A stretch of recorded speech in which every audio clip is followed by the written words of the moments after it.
the man boob looks just like you just took a dill pickle and just stuck it in there. Yeah, Put let's get on rid it. of the pickle tits. Yeah, pickled. If you're taking the steroids and you're in your early 20s, you already have this testosterone, you're really causing a lot of damage to your body. Regardless. It's too much. It's more than you can even really use. Welcome to Jacked and Cracked, the podcast where chiropractic care, fitness, and real-life stories come together. Get insights, practical tips, and everything you need to move better and live stronger. Welcome back to the Jacked and Cracked podcast. I'm your host, Zebulon Thomas, and here is Dr. Max. Hey, guys. Dr. Max, I wanted to talk today about and get your insight on testosterone. Let's talk about testosterone and how we can boost our testosterone. Absolutely. So first things first, today's podcast will be more about doing that in a natural manner. Obviously, we know there are special, supplements out there that will do it in a more unnatural manner. And when we refer to that, we mean naturally as in your body is creating the testosterone versus taking what's called exogenous testosterone, which is, or any hormone like that. Exogenous means it's outside the body. So exogenous. So what we're focusing on today is how to increase your own testosterone output rather than using those supplements. And the question might be asked, why would you want to make your own? And what would be the benefit of making your own testosterone and increasing that versus just taking testosterone and increasing it that way? And the simple answer is that training your body to create your own has less of a negative impact if you then alter your routine versus taking exogenous hormones. So if you take exogenous testosterone, for example, and you decide to stop. And so what we're talking about here is steroids, essentially. Mm-hmm. And if you decide to stop, then your body has gotten signals that it doesn't need to make its own anymore because you're giving it testosterone from outside. So then when you come off of it, that's when you get the negative side effects that a lot of times are discussed, like the gynecomastia, right? The man boobs and impotence, stuff like that, struggling with intimacy, things of that nature, just general feminizing. So if you're creating your own and there's an alteration to your routine, you don't have to worry about those things. Obviously, if you're playing any sort of sport or you're in any environment where you're going to be drug tested, this is going to be a much better way to do things. I've often heard steroids referred to as a divorce in a bottle also. Oh, wow. So because of the impact exogenous steroids, exogenous hormones or steroids will have on especially men in making us irritable, That's that roid rage they call it, right? Exactly, roid rage. It's not always great for your relationships, not just your marriage or your boyfriend or girlfriend, but also just your relationships at work with your friends, all of it. So by creating your own in a more natural way, you're gonna function in a more natural way too. So you tend to have less of that spiky type of personality that can occur, because instead you're naturally producing it over the day rather than inject boost of testosterone, then it starts to taper down, then inject boost again. And so you get these peaks and valleys with your mood and things like that. So again, we're focusing more today on how you do it naturally. And this is something that really interests me also because I always feel like it's a responsibility for me as a healthcare provider for my patients and as a owner of a fitness facility to be an example. And so in that regard, I do not take any sort of exogenous hormones. I never have, at least knowingly. You never know what GNC sold you 20 years ago. But I've never knowingly taken anything like that. I've only ever competed in drug-tested federations when I've competed for powerlifting. So it's interesting to me, though, because testosterone does a ton for us. It not only helps us with putting on muscle, but it also helps with natural male human nature, how we want to be in life. It obviously helps with an aesthetic, right? With a more masculine look, right down to people's facial features versus, not having enough of that. And the facial features tend to soften up. So you get that masculine look. But it helps with healthy sleep. It helps with intimacy. It helps with energy and recovery. So if you're one of those people that's like, God, I need like 4 Monster Energy drinks to get through any day, there's a possibility that you're really low on testosterone, Yeah, yeah. actually. Just improving your own testosterone production could help with your energy and your recovery. So it does a lot. It's very, very helpful in a lot of different ways. So there's 3 S's when it comes to the obvious answers with testosterone. One is sleep. You have to sleep regularly. So sleeplessness has a direct negative impact on testosterone production. So making sure that you create regular sleep not only has a profound amount of benefits that we could go into a whole podcast about, but one of those really big benefits is healthy sex hormone production. So sex hormones, testosterone, estrogen. But if you're not getting regular sleep, you're really going to negatively impact your testosterone. So if some nights you sleep 4 hours and other nights you sleep 10, if on the weekends you're one of those, like I sleep in and I get 10 hours of sleep, but then during the week I'm getting 4 or 5, and it's always different. Sometimes I go to bed at midnight, sometimes I go to bed at 8 p.m. That's not good for the body. So it doesn't have a regen process when you're sleeping. That's when it needs to regenerate. That's when you produce it. Yeah, that's when you produce these hormones. So that's same with growth hormone. That's produced during sleep as well. So it's very important that you're getting regular sleep. And it should be 6 to 8 hours, and it needs to always be at the same time. So if you go to bed at 10, if you only get 6 hours, you can wake up at 4, actually, but just always do it. Your body really likes throwing things into autopilot. So anytime you don't give it the opportunity to do so, it spends its energy recovering from that lack of autopilot. So you interrupt its like cruise control rebooting process, if you will. Yes. Yeah, you got it. So it wants to go back into cruise control. So sleep is one of the S's. The other S is squats, actually. So squatting, they've said, has a big, profound effect in testosterone production. So of all of the different movements you can do in a gym, it's funny because, us bros like to think of like bench press and bicep curls as your manly movements, but actually squatting stimulates the highest testosterone production of any of the different movements you can do following the movement when it comes to the gym. So not skipping leg day has a deeper meaning than just getting big legs. And, even years and years ago, they would say, oh, well, it's about balance. And if you do squats, it allows the rest of your body to get bigger. Believe it or not, even though the science hadn't caught up with it, that was correct. That was right. Wow. Because you're making more testosterone, so you can get a bigger upper body too. So your bench press and your bicep curls, they'll go up also if you're squatting, because your body's going to create more testosterone from big leg day so that you can then have a better chest day or back day, something like that. Yeah, absolutely. So, and the squatting doesn't have to be immensely heavy. That's the other thing that they find. It's air squats still stimulate testosterone production.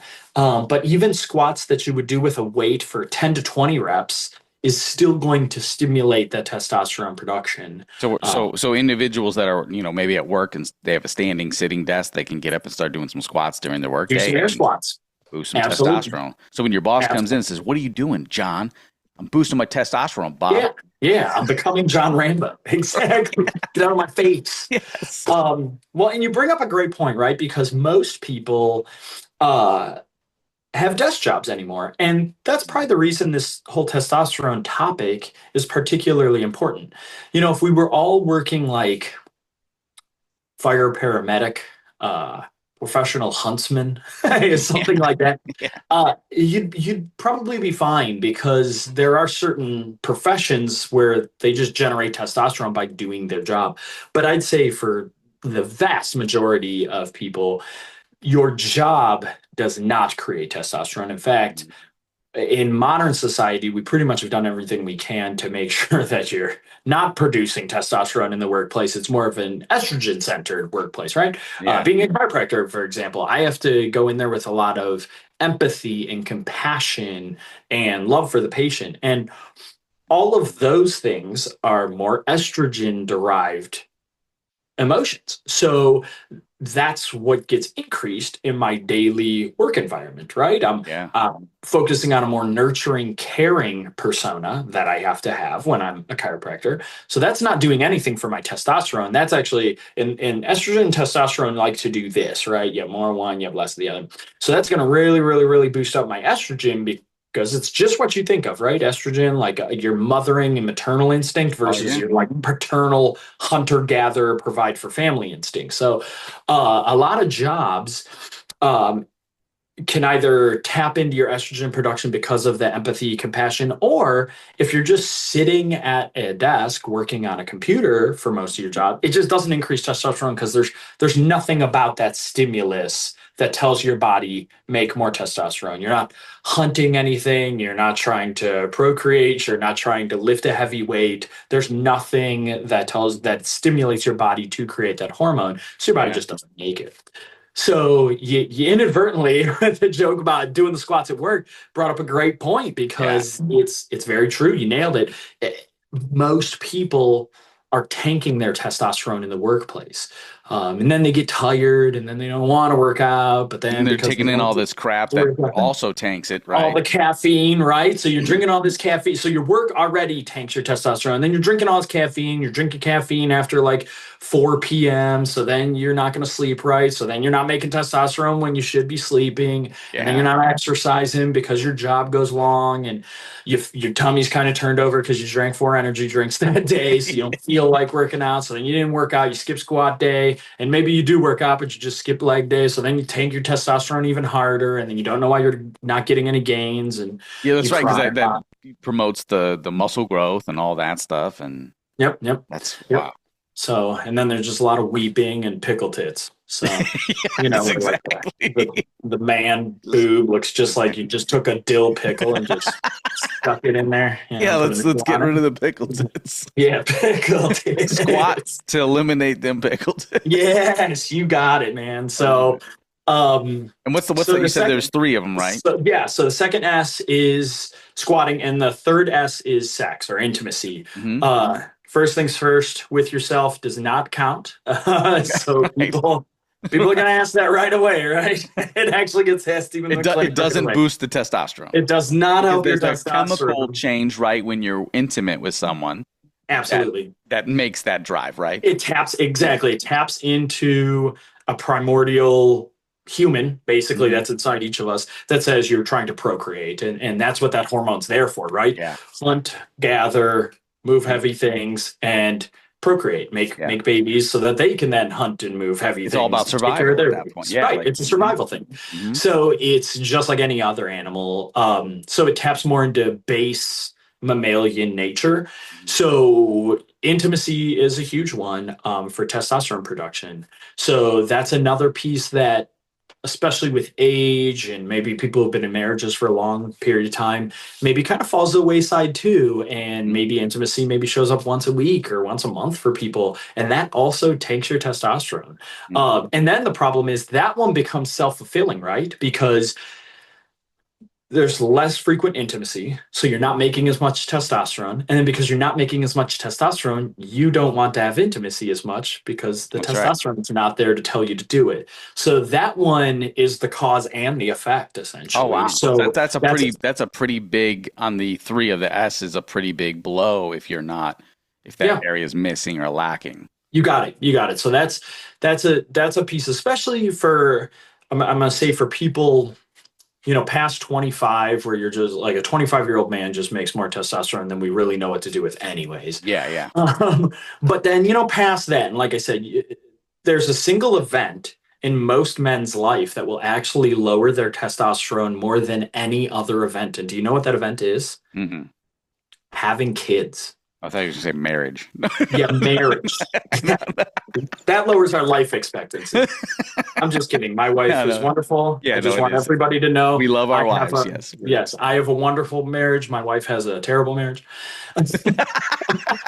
Hey, my wife might say the same thing. Yeah, right.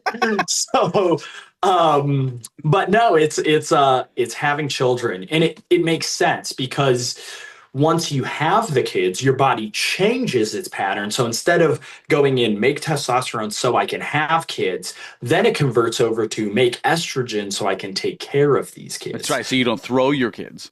Like, Exactly. you don't use them as the wood. So you're not this rage monster when you have these little children going around. So if you think of it more like the primordial, like any mammal, right? Like a gorilla, not just a human.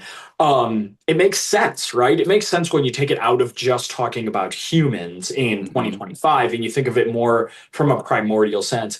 So when we have kids, we tip more towards that paternal instinct, take care of my young, coddle them, carry them, love them. So it's interesting you say that because men have that. You're saying that men have that because I've heard that when women, have a baby, they immediately will say that that's such a beautiful baby, right? Even if it's the ugliest child in the world, because the mom's instinct is to raise this child. It's theirs. Yeah. So we have that too as men.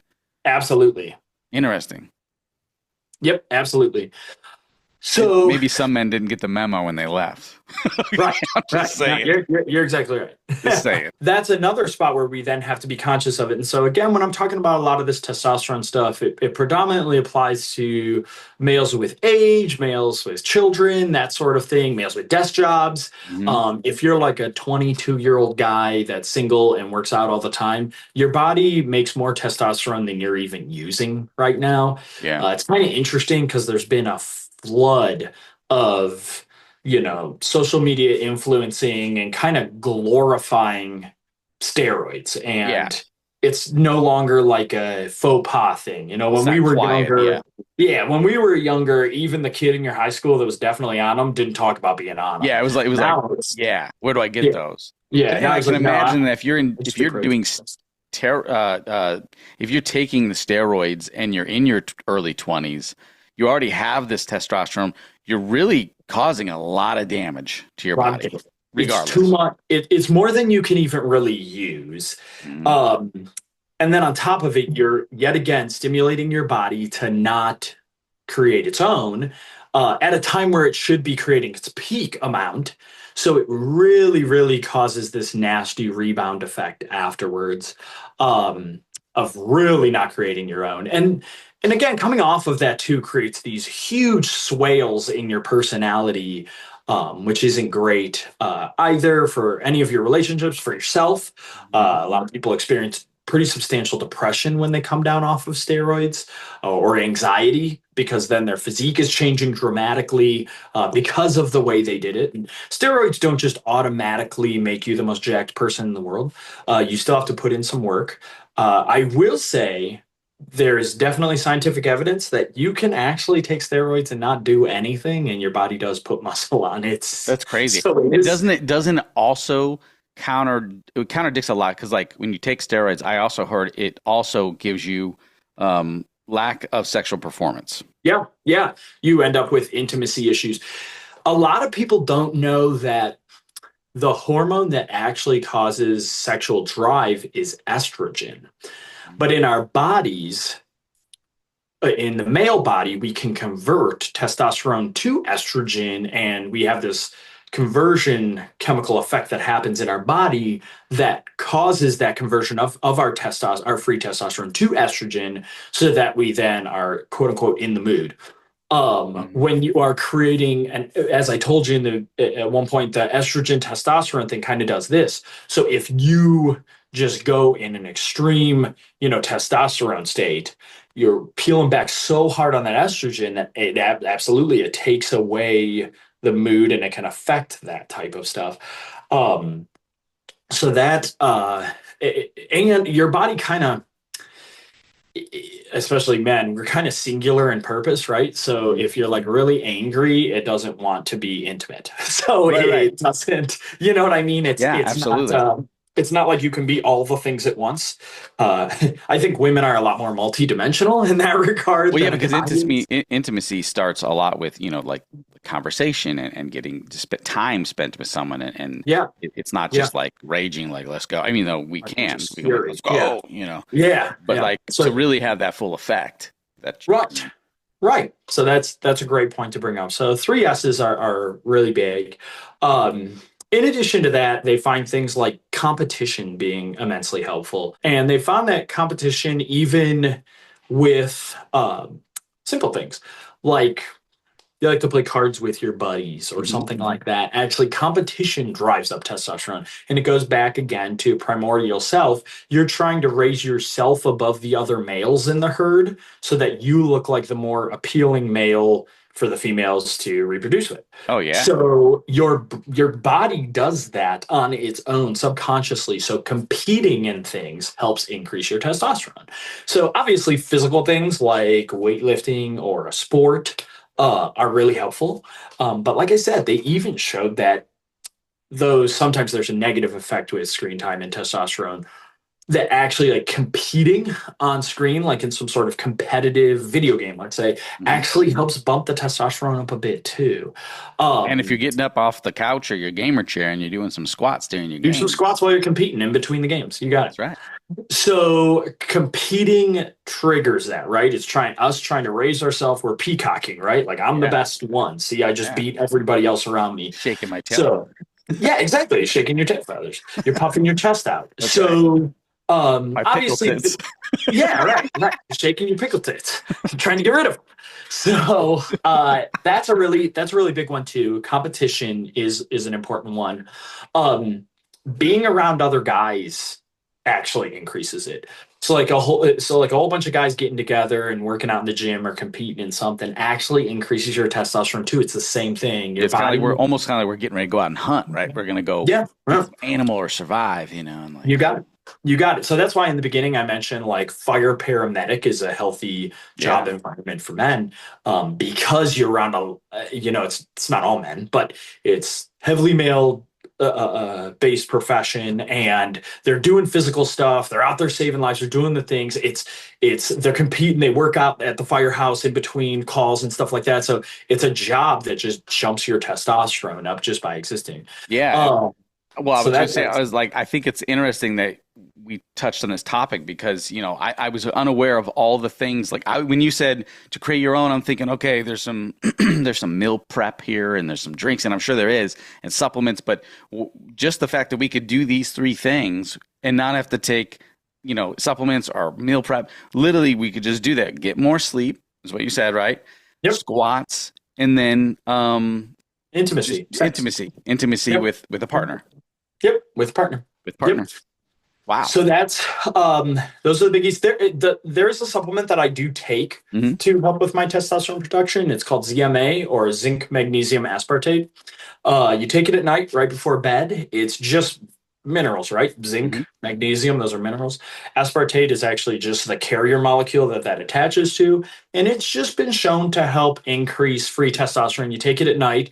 As we talked about, when you're sleeping is actually when your body likes to create this hormone. Because when you're awake, it's spending its energy doing all of those other processes. Yeah. And when you sleep, your body's very intelligent. When it sleeps, then it can put everything else to rest and work on increasing your hormone levels, your healthy hormone levels, like growth hormone and your testosterone. Yeah.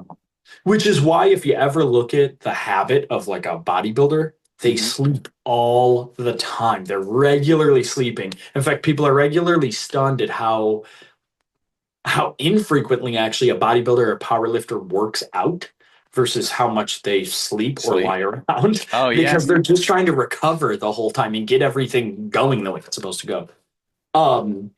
So ZMA, really helpful product, really affordable. It's easy to get your hands on. We sell it here at the office too. But that's a nice one.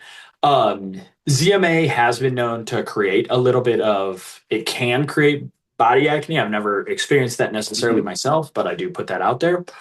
In addition, if you're going to be doing these things to increase your testosterone, it does come with some of the other sides of testosterone effect. Like you start taking some ZMA, maybe you're taking some creatine, you're working out, you're doing all these things. You may notice a little bit of thinning of your hair. That would be normal too.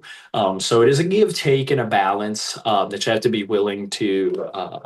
You just got to monitor. You just got to monitor and see how give it 30 days, right? Like 30 days and see how it goes with you. And I would say 30 days for all of it, and to wrap up, I just want to say, like, Yes, like I learned a lot here, and I just want to say, like, I'm going to be doing a lot more squats. So see me squatting into the office, trying to get that testosterone boost. But yeah, I want to wrap up. I want to thank you so much, Dr. Max, for jumping on again today for another episode of Jacked and Cracked. And everyone, check out the website, jackedandcracked.com, and get chiropractor adjusted and get in the gym and do some squats. You got it. Thanks so much, guys. Thanks. Take care. Thanks for tuning in to Jacked and Cracked. If you enjoyed today's episode, don't forget to subscribe and leave us a review. Stay aligned, stay strong, and we'll see you next time.